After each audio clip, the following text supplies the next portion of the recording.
Welcome everyone for another exciting class in our journey through Enoch. Now, we are going to even take a step back later on in this series. Again, I actually think that in our next class, we'll probably I am going to look a little bit back at the Epistle of, at the Parables of Enoch, rather, just to kind of address it a little bit more, because the Parables of Enoch are the one book within First Enoch that were not found at Qumran. So it's sometimes called the Parables of Enoch, sometimes it's called the Book of Parables within First Enoch. That is the one that has the greatest chance of being Christian, because we don't have any fragment of it at Qumran. However, we'll discuss it when we kind of come back to it. It's long, it's a little bit, to me, it's a little boring, but we'll kind of touch on it when we get to the end of the class and kind of discuss about what we think in terms of, is it a Jewish book or not? The truth is that it's the Parables of Enoch are interesting in that they're not explicitly Christian.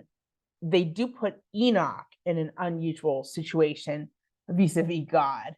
And vis-a-vis kind of his messianic, and vis-a-vis who is the Messiah, right? So it's interesting, and we'll kind of come back to that. And he's called Son of Man in that book, which is a big deal for kind of Christian phrasing. So we will come back to that at the end of the series. But I kind of want to talk more about the books of Enoch that are kind of very Jewish, and that we know are part of the Jewish works during the Second Temple period, and we can come back to the Parables of Enoch later. So what we're going to be discussing tonight is the Epistle of Enoch, and I'm going to share my screen. The Epistle of Enoch, and we're going to dive into the Apocalypse of Weeks, which is fun. Like all the apocalypses are kind of interesting. This one's a really short one, and then talk about the epistle in general. The epistle is dated to the early 2nd century BCE. Now, we have to be careful here, because according to the Apocalypse of Weeks, the Apocalypse of Weeks is dated to early 2nd century, because it doesn't seem to know about the decrees, Antiochus's decrees. Because it doesn't seem to know about Antiochus's decrees, we place it before those decrees, which was 167. So we place it before that. However, just because the Apocalypse of Weeks is like that doesn't mean the whole epistle can actually be dated to then. So it's always kind of a little bit of a guess. We do have some of the epistle and of the Apocalypse of Weeks. We did find it in Aramaic at Qumran. So I'm going to dive right in. I'll share my screen, and we can dive right into the book. So we're looking at the Epistle of Enoch, and here is the introduction. The Epistle of Enoch is a little bit confusing if you try to read it not in the what you call the original order, not the original order, but the order that it survived in Gez. In the order that it survived in Gez, there's a piece of it that's taken absolutely out of place. This translation, again, we're using Nicholsberg's translation here, and he puts everything in the right place, what everyone agrees is the correct place, so you can kind of read it straight through. Here is the introduction. Written by Enoch the scribe, this complete sign of wisdom, etc., etc., etc. And then we go right into a frame which is talking about, let not your spirit be troubled because of the times, for the great Holy One has appointed days for everything. God has from the beginning determined that now is going to be a time of trouble, but afterwards, we're coming to the end. And we are coming to the end where everything will be set right. What will be set right? The righteous one will arise from sleep. In other words, we'll have the resurrection. He will arise and walk in the paths of righteousness, and all his path and his journey will be in piety and everlasting mercy. And we're going to see later in the epistle, this is a big topic in the epistle, is how do things get evened out for the wicked and the righteous? And here, this idea that the righteous, why will everything be okay for the righteous? Because the righteous is going to be resurrected. Righteous are going to resurrect. And God will be merciful to the righteous one, and to him he will give everlasting truth. To him he will give authority, and he will judge in piety and in righteousness, and he will walk in everlasting light. Sin will be destroyed in darkness forever, and it will not be seen from that day forever. Another theme in the Epistle of Enoch, the idea that sin will be destroyed. Sin itself will be destroyed at the end of days. Here you can see, again, all these nice little subtitles are not from the original. They've been added by Nicholasberg. You can see here it says 93, 1 to 10, 91, 11 to 17, because 91, the end of the Apocalypse of Weeks was, if you're reading it in, let's say, the Ethiopic, you are going to read it way before this. It's very kind of disturbing because things are not in order. So here they've been restored to the correct order. After this, Enoch took up his discourse, saying, concerning the sons of righteousness, and concerning the chosen of eternity, and concerning the plant of truth here being the righteous of Israel. These things I say to you, and I make known to you, my sons, I myself, Enoch. The vision of heaven was shown to me, and from the words of the watchers and holy ones, I have learned everything. And in the heavenly tablets, I read everything and understood.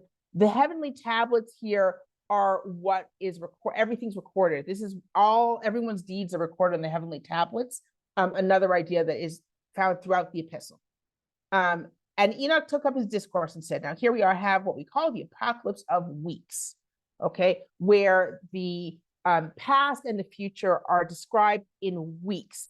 These weeks are not 7 years, they're not 49 years, they're not 490 years, they are not indeterminate. They're actually of differing length. They're simply periods. It's not precise at all here, okay? And Enoch took up his discourse and said, I was born the 7th in the first week. He is the 7th generation from Adam. That's what he means here. First week being the very first, the beginning of time, right?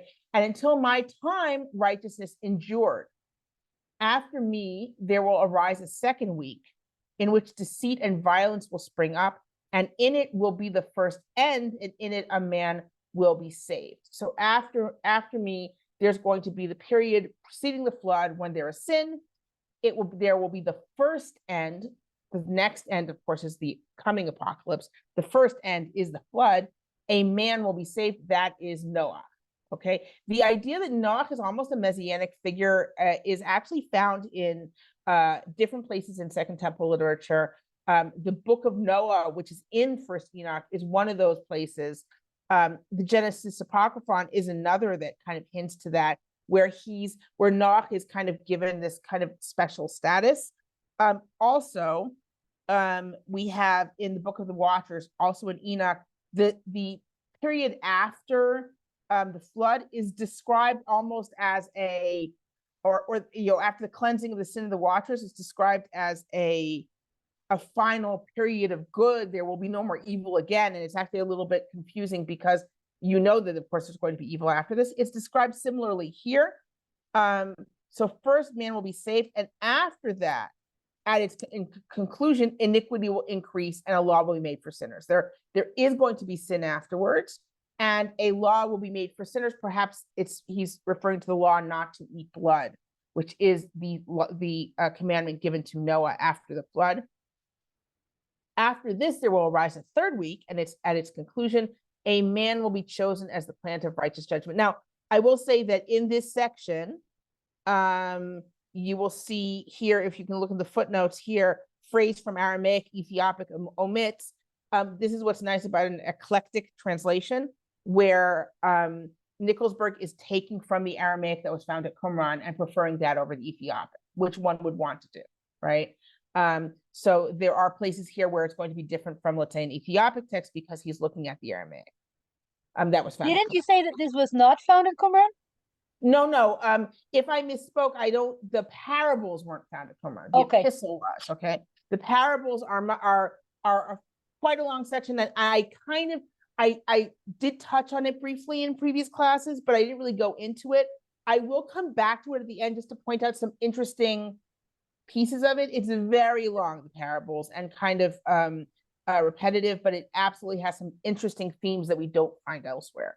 Okay, so maybe I misunderstood what you said in the beginning. So the epistles are not Christian. I did misspeak once, I think, and called it the epistle. The epistle is not Christian. The epistle we know that at least, part of it obviously is not Christian because it was found in Aramaic at Qumran. Obviously fragment, right? So you don't have, but the epistle is not, and that's and which epistle, one mentions Son of Man? Parables. Okay. The parables. The parables were found in Ethiopic and where else, or only in Ethiopic? As far as I know, the main source is the Ethiopic manuscripts for the parables. I can look and see if it's in Greek as well. Any of it, maybe there might be pieces in Greek, but nothing was found at Qumran. Now, again, just because it wasn't found at Qumran does not mean that it necessarily is Christian, right? Mm-hmm. And you can argue that it's not Christian because in it, it's very clear that Enoch is kind of the Messiah character. And why would you say that when it's such a great place to say that Jesus is the Messiah, right? Why not have Enoch prophesy that it's going to be Jesus? You can argue it either way. If everyone understands, well, Enoch is Jesus, but I don't think that it's, I would be surprised that that's the direction, because it kind of says, and you, Enoch, are that man. Like it makes a big deal of Enoch. And I would expect that in that place, it would be kind of talking of Jesus more.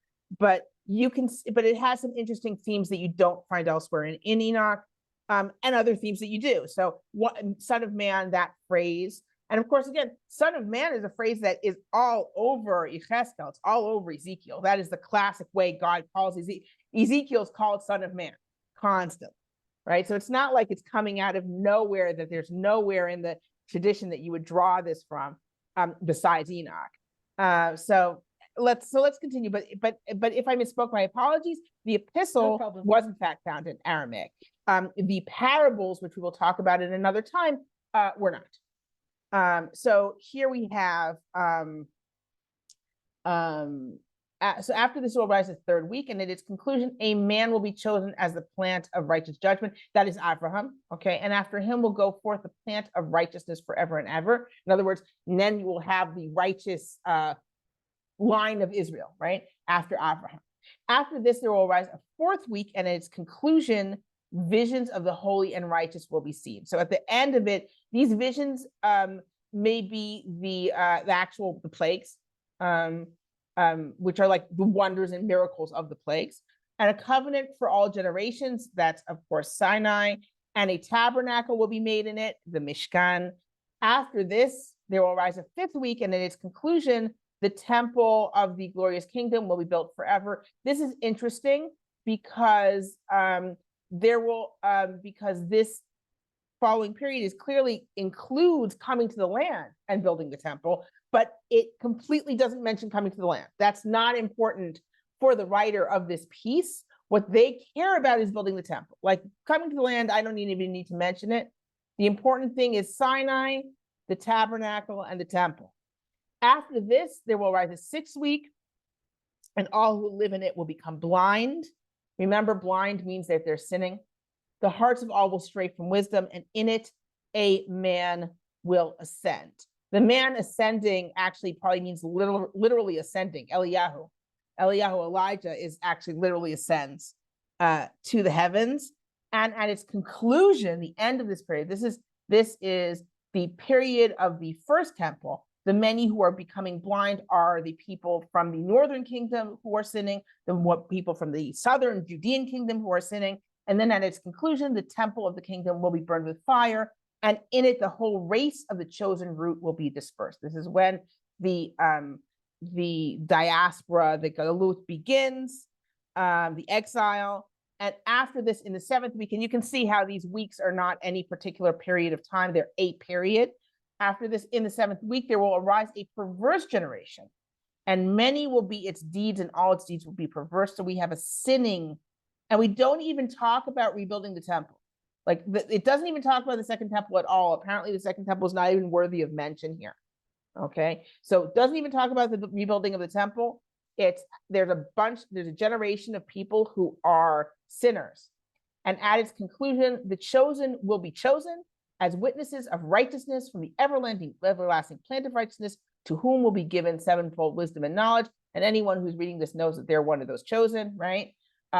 So in this final period, right, you have the ones who are actually chosen, who actually know the right thing to do. And well, you can see how this is 9111. This is the piece that got kind of put before this in the Ethiopic order. And they will uproot the foundations of violence and the structure of deceit in it to execute judgment. So what the idea is that this chosen themselves take it on themselves to uproot the bad stuff. And they actually have a righteous battle. After this, there will arise an 8th week of righteousness, in which a sword will be given to all the righteous to execute righteous judgment on all the wicked, and they will be delivered into their hands. You can see why Qumran would want to keep something like this. It works very nicely with the war scroll, with this idea of a final battle between the righteous and the wicked, where the righteous will themselves punish the wicked through battle. And at its conclusion, they will acquire possessions in righteousness, and the temple of the kingdom of the Great One will be built in the greatness of its glory for all the generations of eternity. This is when you have the true, kingdom of God, temple of God. And then after this, there will arise a 9th week. So we have a period with the 8th week where the righteous are victorious. And then following that, a period where everyone on earth follows the Torah, right? In which righteous law will be revealed to all the sons of the whole earth, and all the deeds of wickedness will vanish from the whole earth and descend to the everlasting pit, and all humankind will look to the path of everlasting righteousness. Right? After this, in the 10th week, the 7th part will be the everlasting judgment, and it will be executed on the watchers of the eternal heaven, those sinning angels, and a fixed time of the great judgment will be rendered among the holy ones. It's interesting that this judgment of the watchers is put so late in the game. Only after the entire earth is righteous do the watchers get punished. And the first heaven will pass away in it, and a new heaven will appear, and all the powers of the heavens will shine forth forever with sevenfold brightness. So a complete change of heaven, of humankind, a beautiful new period of righteousness for everyone on earth. After this, there will be many weeks without number forever, in which they will do piety and righteousness, and from then on, sin will never again be mentioned. That's the vision of the future. No more sin. The entire earth is righteous, and anyone who should be punished was punished. I see that someone wrote something in the chat. So Moshe says, why are these units of time called weeks when they're not multiples of 7 subunits and not even equal to each other in length?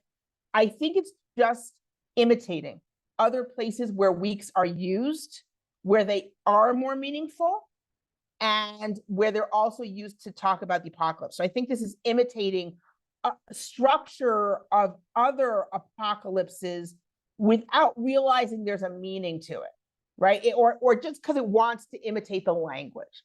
I think that's what's going on, because there's no real meaning to the weeks here.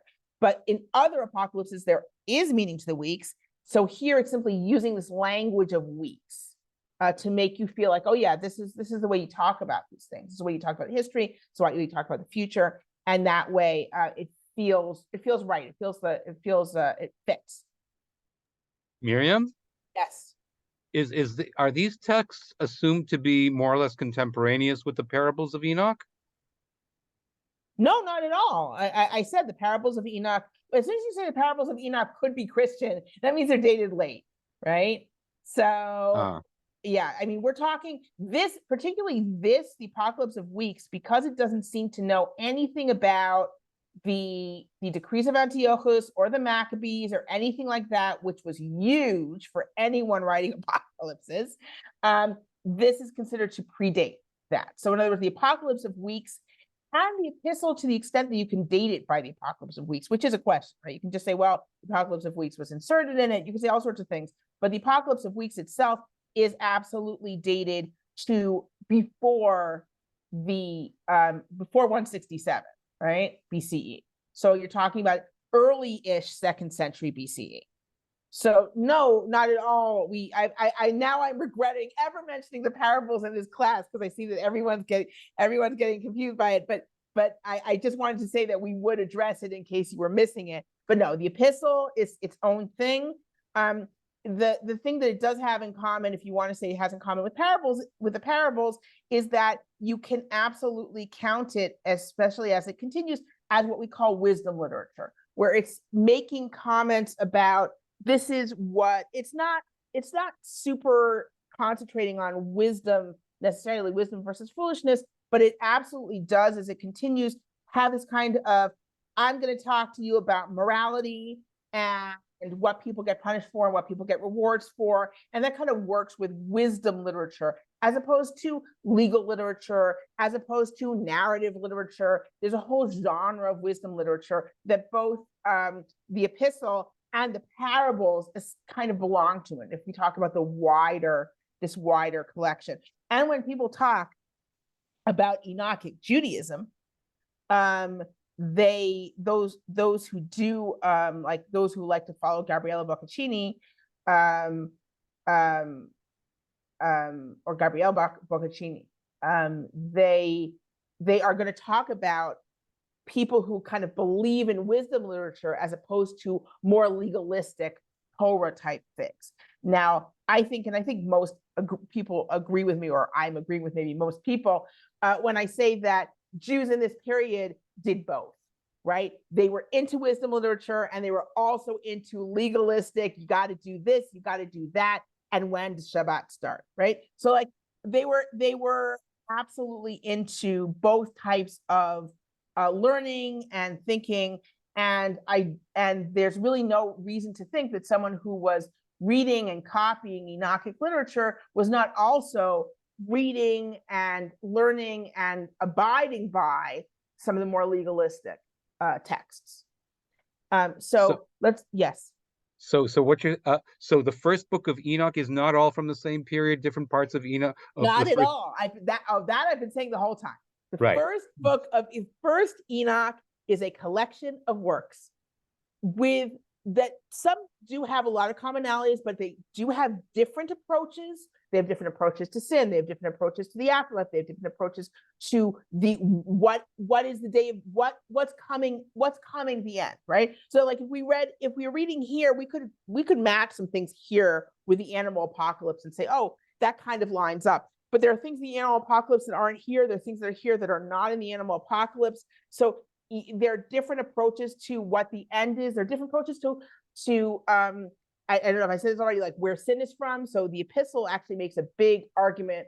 The epistle that we're reading now makes a real argument that people are responsible for sin, and they're responsible for their own sin. And that seems to directly contradict this whole idea that the Watchers brought sin into the world, right? And that because of the Watchers, there is this kind of demonic cause of demons causing sin that are kind of floating around. So against that idea, the epistle makes very clear that people are, and we'll see that, makes very clear that people are responsible for sin. So you have different ideas coming in, they're from different periods, reacting to different things, and sometimes with a very different purpose. So the astronomical book does not have the same purpose at all as the Book of the Watchers, and it doesn't have the same purpose at all as the epistle or as the parables. So all of these books are coming with different, and then you have like the Book of Noah, which is a whole different, like what is it even doing in here? And the answer is what it's doing in here is because Enoch. So it's Enoch, so let's put it in with all the other Enoch books. So that's, yeah. So whenever I'm about, every time I teach a class, me with dates, I need it in front of me. I look up, I'm like, okay, what date is this book from generally? And there are lots of arguments, right? Like I'll present it as if it's clear cut. It's not necessarily like when I'm saying, oh, this is dates from before 167 BCE. Well, I believe Kugel says the Apocalypse of Weeks was inserted, and you can't date the whole epistle according to the Apocalypse of Weeks. And that's a perfectly valid argument. I mean, clearly this book was put together, right? And you have certain things that are there clearly meant to kind of sew things together. There's which verse is it? 91:10. So I'm going to share my screen for a sec. Not just a sec. I'm going to share my screen and keep it shared. Hold on. Let Yes. me just get this straight. So the epistles and the Apocalypse of Weeks are both from the early 2nd century The BC. Apocalypse of Weeks is in the epistle. So if you date the epistle by the Apocalypse of Weeks, you're going to say they're both from before Antiochus's decrees, right? Because you wouldn't have an apocalypse not mention them or the Maccabees. In other words, it would have, there's no way, it was so big, right? That's the assumption, that you wouldn't just skip over it. You would have a certain connection. They would say, and this is what I'm talking about. There was a king who blah blah blah. Like they'll say things like that. There will be a king who does black X, Y, and Z. Now you don't have to say just because the Apocalypse of Weeks is in the epistle doesn't mean that the whole epistle is dated that way. The easiest thing to do is date the whole epistle according to Apocalypse of Weeks. Otherwise, you're just left holding a bag that you don't know where to put it down. Because honestly, how are you going to date the epistle? Right? There's no one signing it, no one dated it.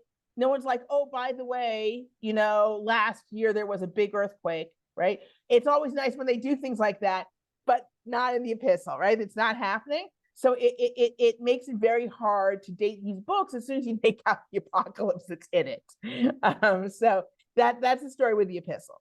So does that mean that the Apocalypse of Weeks is there anything in Enoch that's older than that, or is that about as old as it gets? Yes. The Book of the Watchers is considered the oldest part. Actually, now I'm thinking, I think some people date the astronomical book to, in its earlier form, to earlier than that, I believe, but or possibly earlier. Wait. So many date the Book of the Watchers to even to 3rd century BCE, so like 260 BCE, or some people date it really even earlier than that. I don't like to date it super crazy early. I do think, and there's a strange, again, it's something that I really don't, I think it's so kind of far off that it's hard for me to understand how academics do it. There are some that do, there are at least a couple who do, who want to say that Genesis is based on Enoch as opposed to the other way around. I can't even steel man their argument because it just seems so bizarre to me. Because there's so many places where you're like, but how, why, how, what? But it does seem it is considered early.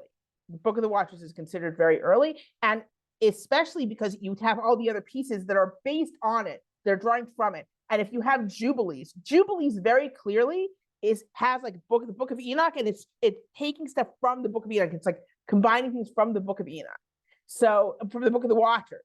So you have to date Book of the Watchers. Book of the Watchers has to be around long enough for Jubilees, which is, let's say, about 160 BCE, to be using it and interpreting, right? So that's also part of it. So so Book of the Watchers is considered quite early, the earliest, I would say. Astronomical book, the Aramaic astronomical book, maybe quite early. It gets really, but of course, what we have in Ethiopic is quite corrupted and with and much longer, I believe, than the Aramaic version that we have from Qumran. And then each book really needs to be taken on its own. Each section, I should say, of the Book of Enoch needs to be considered on its own in terms of dating and purpose, etc. Okay. All right. Yes, I see another question. Is there any thought about who wrote any of these? There's no acrostics inside the No. They're not doing the whole later poetic acrostic thing up for the names. They wouldn't do that. The whole point is that you shouldn't know who the person is because it's supposed to be Enoch. The whole point is it's supposed to be Enoch. Otherwise, no one's going to look at it, right? If I had an acrostic like Miriam Brand, like no one's going to read this and say, oh, it's from Enoch, right? The whole point is that it's supposed to be from Enoch. So no one's going to be like, oh, by the way, Joe wrote this. Like no one's going to do that because it's supposed to be from Enoch, right? Right. Yeah. So you will have, so the way we date them is usually when they have some kind of history leading up to an apocalypse. We're like, when does it stop being accurate? Oops. When can we actually connect it to historical events? And when do those historical events kind of fall away? And that's how we date that apocalypse, and usually whatever book is written around it. But again, especially with the Apocalypse of Weeks, which you really can't just kind of scoop out of the epistle if you need to, you can say, well, I don't think it's really, like, I believe Jim Kogel says this, that the epistle, you can't date the epistle by the Apocalypse of Weeks. Now, Susan asks, do scholars believe that readers of Enoch believe the book dated back to the biblical Enoch? What factors inspired apocalyptic literature in Second Temple times? Oh, wow. Sure. I'll just answer that in 5 seconds. But yeah, yes, I think that scholars do believe. And not only did Second Temple period, I was just reading an article where Christians later were like, yeah, this is a prophecy. Not all the Christians, and not necessarily mainstream Christians, but like Christian thinkers who were like, this is a prophecy from Enoch. And so certainly, yes, people who believed it, it is always a question, like, what was the person, it's always a question, what was the writer thinking? Was the writer thinking, I'm fooling all of them? Was the writer thinking, no, this is really important, and Enoch would have said it if he could have? What was the writer thinking he was doing when he wrote this book in Enoch's name? But it does seem to be that if you're going to read it and believe it, you have to believe in some way that it came from Enoch. And in terms of what inspired apocalyptic literature, I think the idea that things are crappy and they've got to be better than this. I mean, I think that's really one of the big things that inspires apocalyptic literature. I think it's a combination of the fact that it's so clear. You need a way for the righteous to be rewarded and the wicked to be punished. And if you're still not in a place where you think that there's this whole afterlife, which frankly is a bigger leap, a much bigger logical leap, to say that there's this heaven where righteous human people go and have like a feast, like that's kind of a stretch, right? So when are they going to be rewarded? Where there's got to be some kind of end time, and there's in the biblically there are plenty of things like the day of the Lord and all that sort of thing. But this idea that okay, the righteous will come back, and that's when the wicked will be punished, and that desire for it, and also when if they're going through a time where like it can't be this way, this is not right, it can't be this way. There's got to be a better reality that God has in store for us here on earth, right? So that's that, and then there's the disappointment that comes, and this is something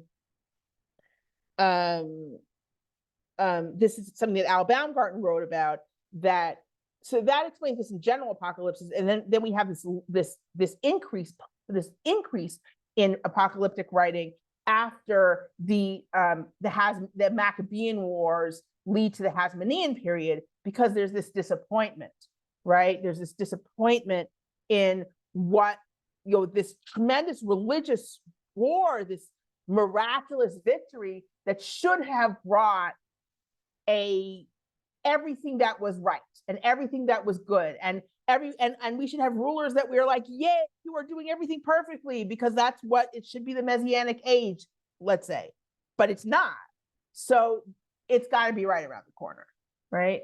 And Al Baumgarten compares it to the feeling right after the 6-Day War, right, where the feeling of like this miraculous victory, and now we have Israel, but then everyone's still human and failing, and we have governments that are filled with politicians, right? So then you have this hope that we're going to enter into the Messianic age quickly, because these things are not perfect. So that also leads into kind of a rise in apocalyptic literature. But as you can see from what we're seeing here, apocalyptic literature also predates this period. And it's and I think that there's a theological reason for it as well. In other words, that you just need things to get evened out for the wicked and the righteous, and how's that going to happen if you don't have an end time where this is going to all be evened out. Oh wow, and we've barely bitten into the epistle. So let's go in and jump into the epistle. So I'm going to jump around a bit so that we get, now again, these nice little subtitles are from Nicholasberg, but they're very helpful when we're flipping through this. Enoch's instruction on the two ways that this idea that you've got the righteous and the wicked. What's interesting is that here we see one of the early examples of this idea that rich people are almost by their nature wicked, that rich and wicked are like synonyms. We see this a lot later in kind of in the Christian Gospels, but this idea that you're rich and you're wicked, right? Woe to those who build their houses with sin, those who acquire gold and silver in judgment will quickly perish. Now, clearly these people are sinning, because someone who acquires gold and silver in judgment, it means they're taking bribes, right? Woe to you, rich, for in your riches you have trusted, from your riches you will depart, because you have not remembered the Most High in the days of your riches. You've committed blasphemy and iniquity. You've been prepared for the day of bloodshed and the day of darkness and the day of great judgment. Thus I say and make known to you, he who created you will overturn you, and for your fall there will be no compassion, and your creator will rejoice at your destruction. Now, I'm not saying, oh yeah, if a rich person is rich without doing anything bad, but there's kind of an assumption here that rich people have done bad things. It's not that dissimilar from Amos, right? Amos, who talks about the oppression of the poor by the rich. But here it does seem to be a little bit more general, in that, oh, you're rich, you are clearly bad, right? Fear not the sinners, O righteous, for the Lord will again deliver them into your hand, that you may execute judgment on them as you desire. This matches very well with what we saw in the Apocalypse of Weeks, this idea that the righteous themselves are going to be punishing the wicked, okay? If we go on, be hopeful, O righteous, for quickly the sinners will perish before you. Again, sinners are going to die, the rich are going to die, and the righteous will be triumphant. We continue on. For your riches make you appear to be righteous, but your heart convicts you of being sinners, etc., etc. And again, the riches make you appear to be righteous. Why? Because you're doing well, right? But that's not true. It's not actually true that you are righteous. And again, this is fighting that idea that you have a lot in Mishlei and Proverbs, that, oh, if you do right, you will be rewarded. Well, if you flip that equation, that means if you see someone doing well, they must be righteous. But that is not true. And that's one of the things that the writer of this section of Enoch is dealing with, and that many people at the time were dealing with, right? That obviously there are people who are not righteous and they are doing quite well for themselves. So how do we explain that? And then we have the judgment day, right? And what will you do, O sinners, and where will you flee on that day of judgment, when you hear the words of the prayer of the righteous? There's this idea that the righteous should pray. And this is something that's also spoken to the righteous later on in the epistle, that they should pray. Like, how you're suffering, you should pray. God will hear your prayers and the wicked will be punished. So in those days, the prayer of the righteous will come to the Lord, but to you the days of your judgment will come. Okay, so this is where prayer kind of gets rolled in. Moving on, again, the rich are terrible, an oath to the wise. Here, this is where we see responsibility for sin. Unusual if you compare it to the whole story of the Watchers, that there's these kind of demonic forces that stay on earth after this happens, causing sin and causing trouble. And of course, you actually can't argue in the Book of the Watchers in Enoch that what they cause is distress and not sin. In other words, they cause natural evil and not human evil. You can argue that. It depends on how you translate some of the words. Here we have, I swear to you sinners that it was not ordained for a man to be a slave, nor was a decree given for a woman to be a handmaid, but it happened because of oppression. Thus lawlessness was not sent upon the earth, but men created it by themselves. And those who do it will come to a great curse. You cannot blame anyone else for sin. Humans brought it into earth. You guys did it. Okay. Now here, likewise, neither is a woman created barren, but because of the works of her hands, she is disgraced with childlessness. And you would say, why in the world would they choose this particular thing to bring up? Neither is a woman created barren. Because of the works of her hands, she is disgraced with childlessness. And very possibly the reason that this is an example is because in the Torah, in the narrative part, right, in Bereshit and Genesis, as we've been reading a lot, you frequently have a story where God opens her womb. It's up to God to make sure that the barren woman gives birth. He opens Leah's womb, right, because he sees that she's hated. After Rachel suffers, he opens her womb. Jacob says to Rachel, to Rachel, he says, am I instead of God who has closed your womb, right? What's interesting actually is that in Bereshit, in Genesis, God opens wombs, he doesn't close them. In Shmuel, in Samuel, in the story of Hannah, God closes her womb. But barrenness is something specifically that is usually attributed to the divine, to God's act. And so that specific thing here is said, no, it's because of sin. It's because she sinned. That is why she is childless. That is why she is barren.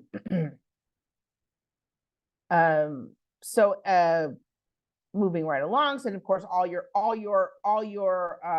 sins are written down. And here we have a woe to you fools. And this is actually not, this is pretty typical in terms of wisdom literature, right? Where it's not just being sinful, it's being stupid, right? Making stupid mistakes because you're not listening to the people who know what you should do, right? Because you are not listening to people who know what you do, you're going to pay for it. You do not listen to the wise, and good things will not happen to you, but evils will surround you, right? Because you are foolish, you are essentially sinning because you're not listening to people who tell you the right thing, the non-sinful thing to do, the non-sinful thing to do. And now know that you've been prepared for a day of destruction, and do not hope to be saved, O sinners, you will depart and die. Okay, woe to you, stiff-necked and hard of heart, etc., etc. I'm going to move along. Miriam, could I just back to the question of the women in the womb? Is that part of the idea that a person's situation in the world is individually attributed to them rather than some decree by God, which could be unjust? In other words, are they saying if you're barren, it's your individual? 100%. And I think it's interesting where if I can pause on this, it's very interesting because you actually see this struggle, not just in Judaism, but also even in ancient Near Eastern literature, of certain things are considered so tragic and so horrible that you can't, who do you attribute it to, right? So, for example, the whole idea of the Pashitu demon in the, I believe it's in the Enumet Elish, which is the creation myth, an Akkadian creation myth. And they have the whole story of the flood, and it's meant to kind of curb human populations. And then they're like, oh, well, we're not going to do a flood again, but we'll have this demon that goes around causing miscarriages and killing babies.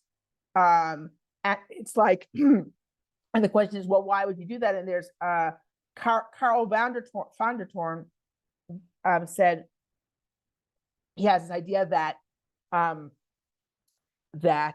this was because everyone believed in this demon, and the author wanted to put the demon into a divine order. In other words, say, oh, but the demon reports to these gods. It's not just a chaotic demon.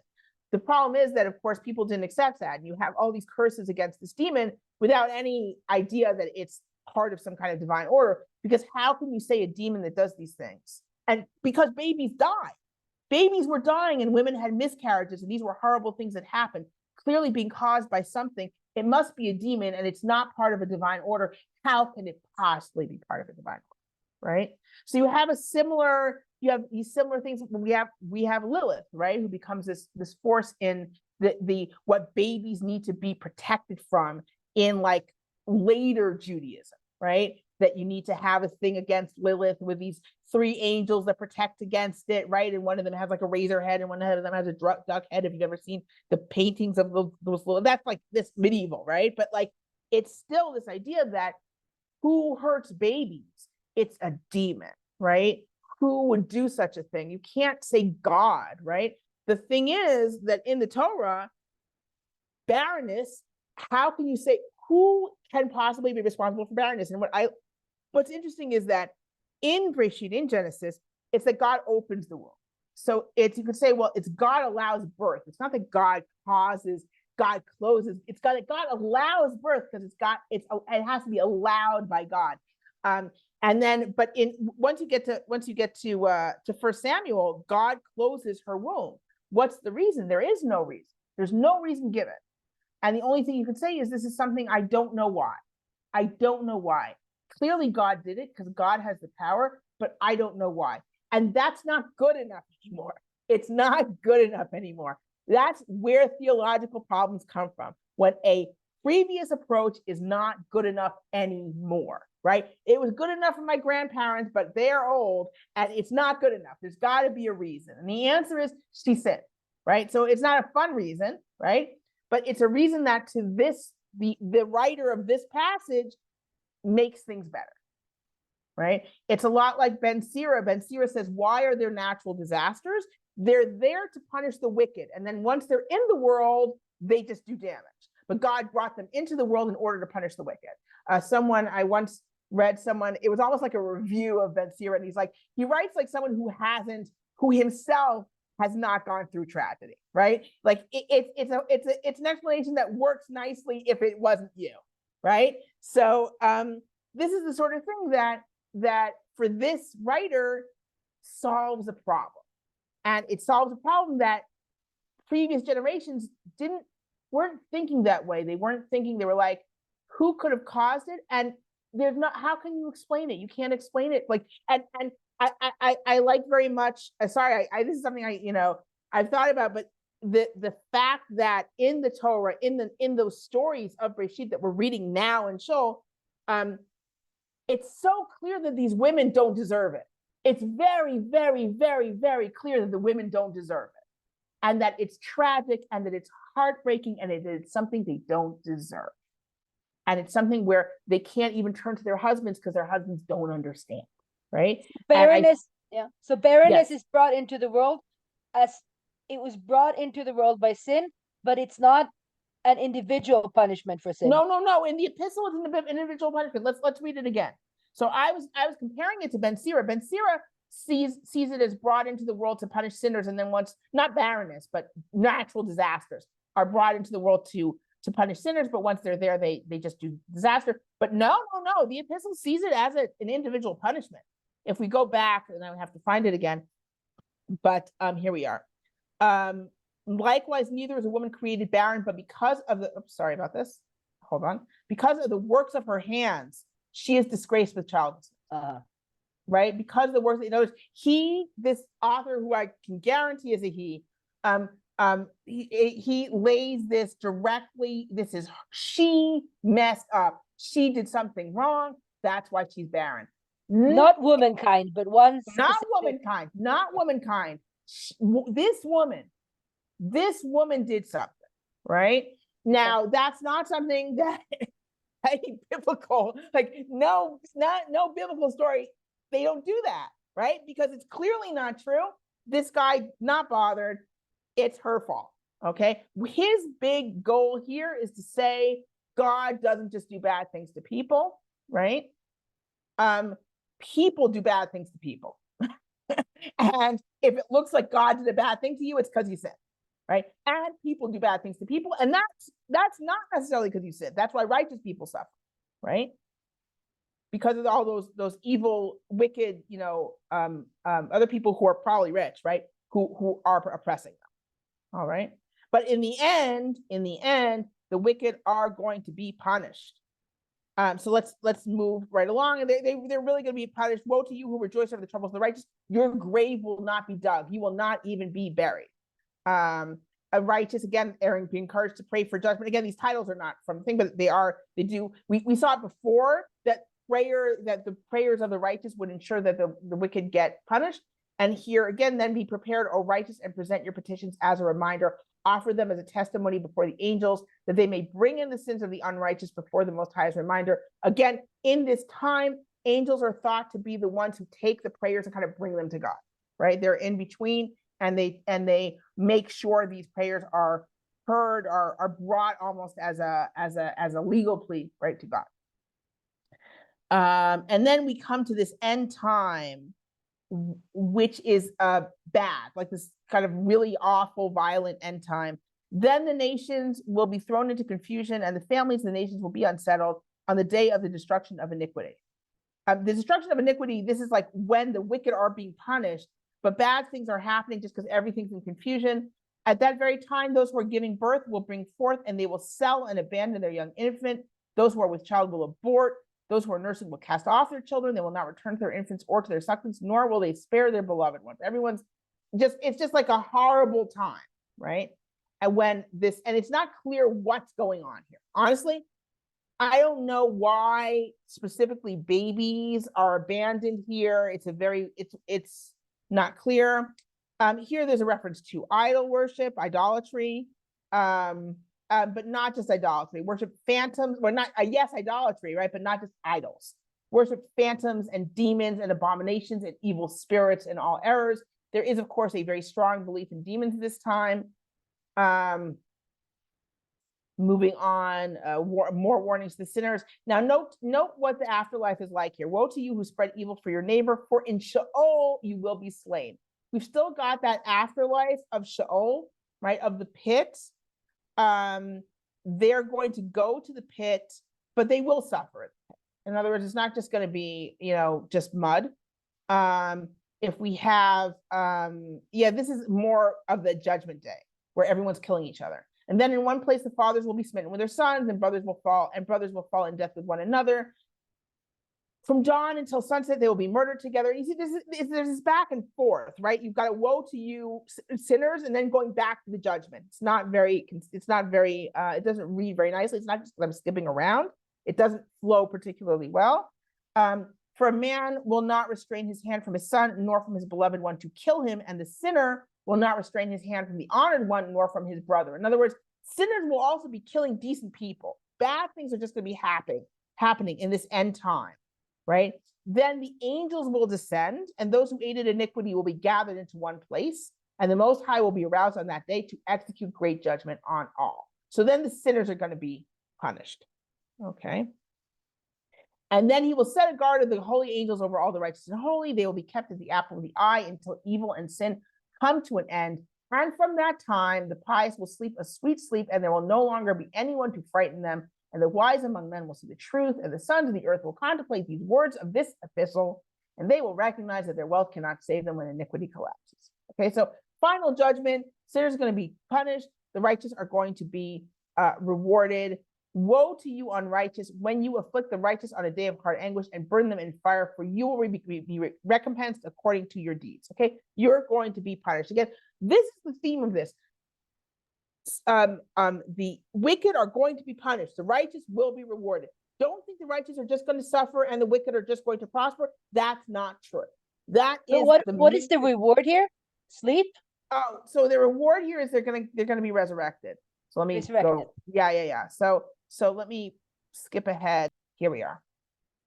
Okay. Now I swear to you, the righteous, by the glory of the great one, and by his splendid kingship and his majesty, I swear to you that I know this mystery.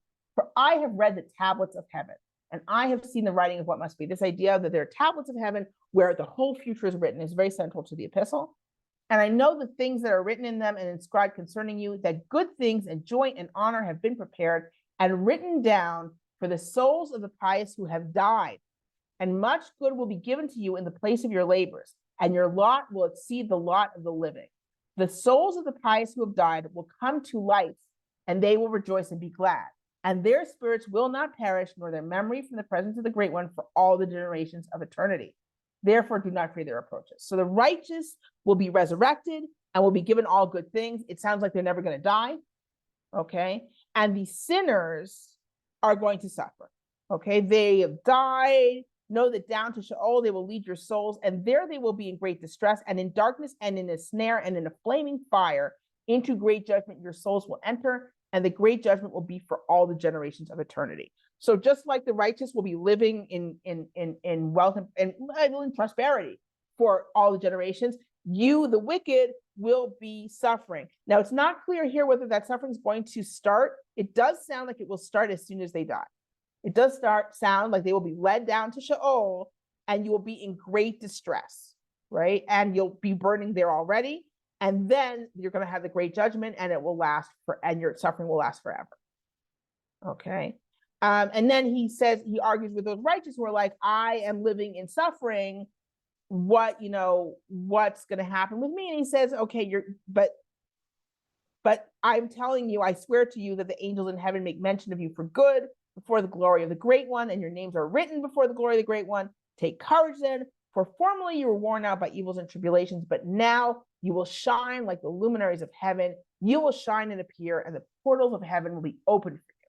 Your cry will be heard, and the judgment for which you cry will also appear to you. In other words, your revenge will be taken on the wicked, and you yourself will shine. Okay. You will not have to die on the day of the great judgment. Remember, everything's great judgment, great judgment, great judgment. But it does sound like the wicked may be punished before then, may be punished as soon as they die. Okay. And then at the end it says, don't alter and copy the words of truth. Sinners will alter and copy the words of truth and pervert many and lie and invent great fabrications and write books in their own names. And one wonders what the author of this book thought he was doing, right?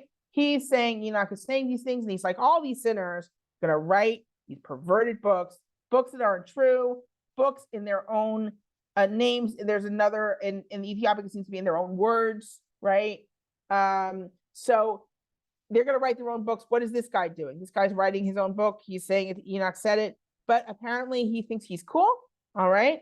Would that they would write all my words in truth and neither remove nor alter these words, but write in truth all that I testify to them, right? Says Enoch, right? These other guys are perverting my words. They're not what I said. This thing is, right? But part of it also is that there's a whole thing of like, they all think that they're righteous because they're reading the wrong books, right? They're doing the wrong thing. And again, I know a second mystery, that to the righteous and pious and wise, my books will be given for the joy of righteousness and much wisdom. Indeed, to them the books will be given, and they will believe in them, and in them all the righteous will rejoice and be glad to learn from them all the paths of truth. In those days, says the Lord, they will summon and testify against the sons of earth in their wisdom. Instruct them, for you are their leaders, and something rewards over all the earth. For I and my son will join ourselves with them forever. This is not super clear where this is from, right? And you will have peace. Rejoice, O children of truth. Amen. So here we have this ending saying, you have to get the right books, read the books, be righteous like the books, and you will be fine. Don't follow fake books. They're wicked people who are writing them. Again, the difficulty of being a Jew in the Second Temple period, right? All right, this is what it was. For I think for I and my son, I believe actually here is I'm not sure. I'm not sure if this is it could be interpolation. It could be going back to Enoch and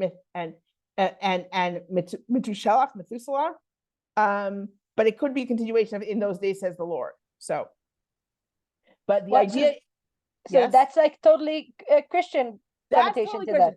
that. If that would be totally Christian. Let me look it up for a second and see if I have a note on it. Hold on. Yeah, so these verses are in the Ethiopic. We don't have them in the Greek and we don't have them in the Aramaic. Not like this. Okay.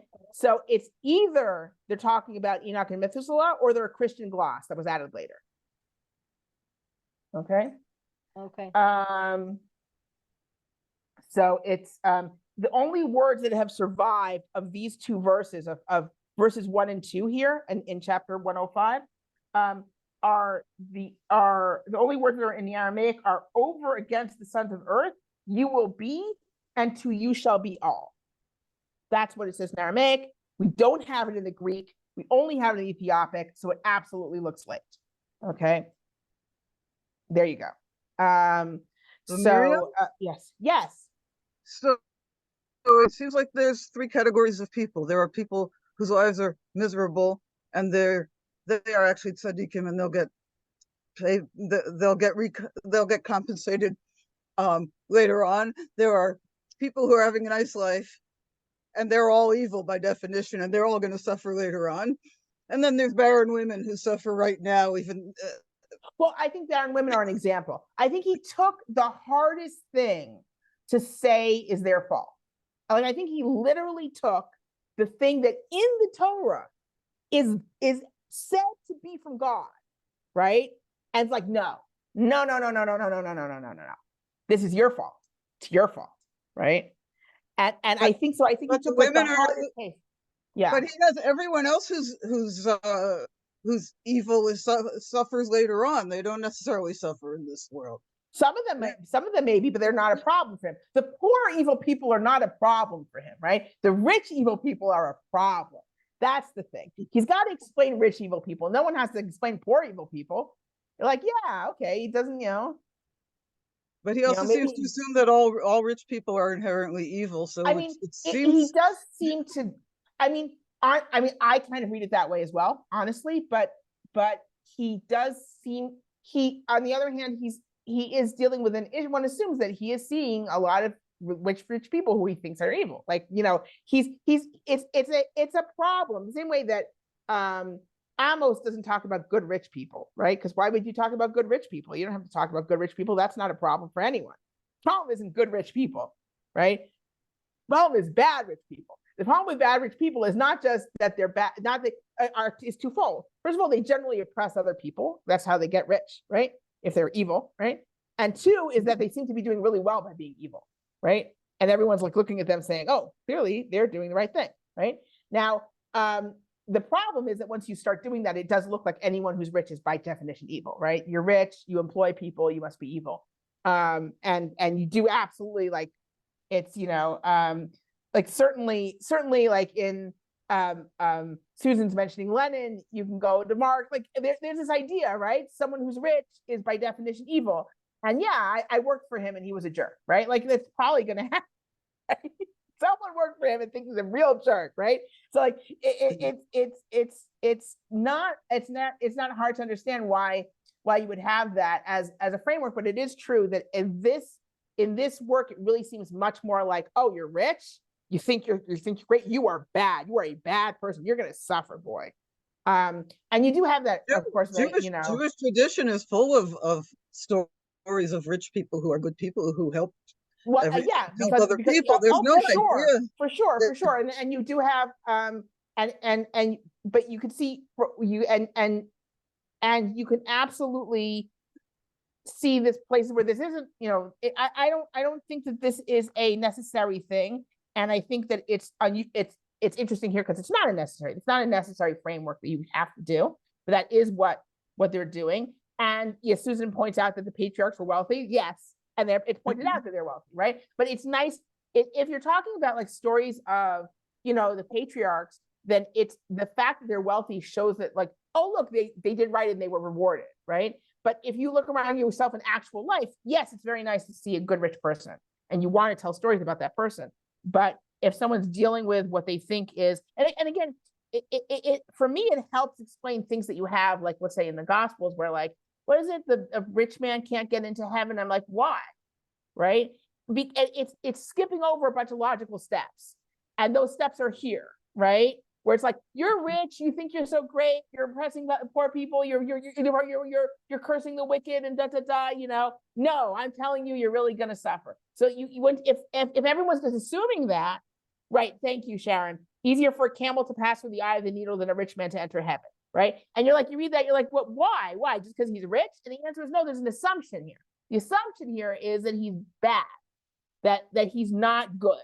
Right. And so there's a lot of background literature that's doing the logical work, right, to get to that leap so that there comes a point where there's a certain group of people that they don't even have to make that leap. They're like, oh, rich. Yeah. Right. So that's the epistle. So the epistle is interesting in that it very clearly has a certain theological stance that doesn't necessarily match with the rest of Enoch.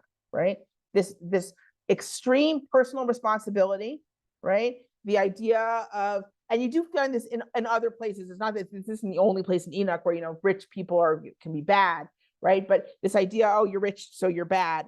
And that's why I have to argue about it. I have to argue about rich, wicked people, right?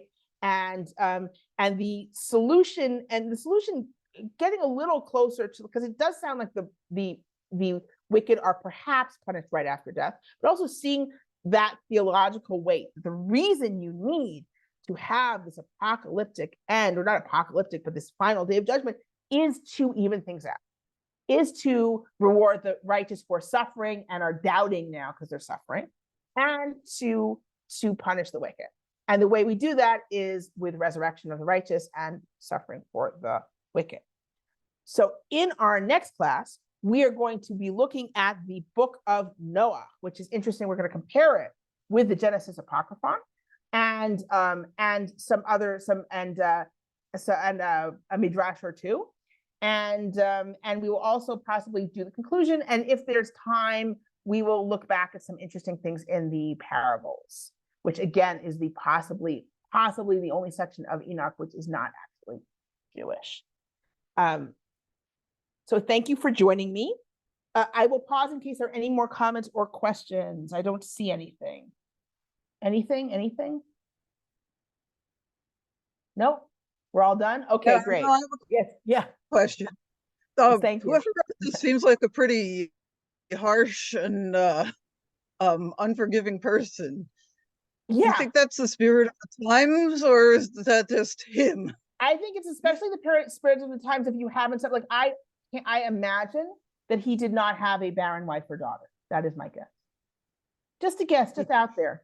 I imagine he didn't have anyone who he loved who was suffering from that. So I would guess that things in his own life helped him be this harsh. That would be my guess.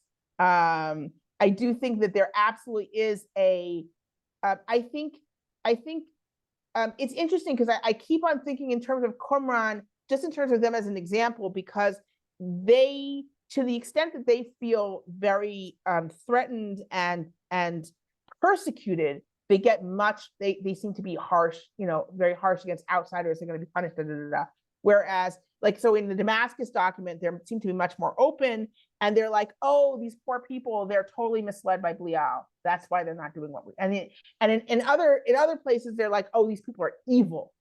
They're evil. They're following a demon. They're like, so you can see that one would assume like that it depends on how persecuted this person feels and how much he sees this around. But absolutely, there are absolutely groups and threads of thought like that are very much, and also what part of the whole apocalyptic thinking is that there are wicked people and they are going to be destroyed. That's what we're waiting for. We're waiting for the righteous to be rewarded, but we also want to see those wicked really get it. Like I always say, one of the theological problem of the time, it's not just why do bad things happen to good people? It's why do good things happen to bad people? This really get under people's skin. Really get under their skin. They're like, what the hell? That guy is the worst. And he's doing really well. And this is what really bothers them to at least the same extent as bad things happening to good people.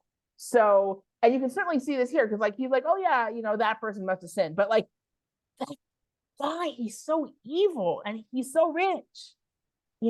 So that absolutely is a theme that you see a lot in literature from this period. We're all human, so. And on that happy note, have a good night, everyone. Thank you for joining me.